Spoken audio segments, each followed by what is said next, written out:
Experience Network. It's time 9 p.m. bulletins. I'm Madiha Said with international headlines. Tiger Woods is awake and responsive following surgery on serious leg injuries suffered in a car crash in Los Angeles on Tuesday. Tiger Woods is in hospitals after suffering multiple leg injuries in a car crash. Many from the golfing world and beyond are wishing him a swift and full recovery. But some fear this could make the end of the 45 years.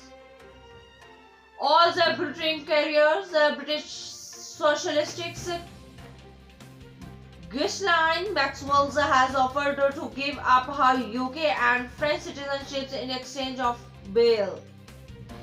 A German court has censored of former Syrian intelligence officers to 4.5 years in jail for complicities in crimes against humanity. US President Joe Biden has spoken to Canadian Prime Minister Justin Trudeau in his first bilateral meeting with a foreign leader since taking office.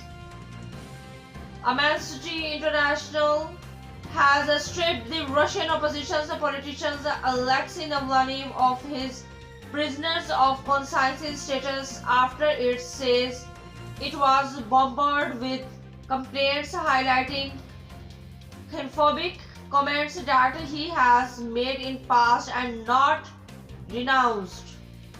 Malaysia has deported 1,086 people back to Myanmar, defying a court order and appeals from human rights groups to her process.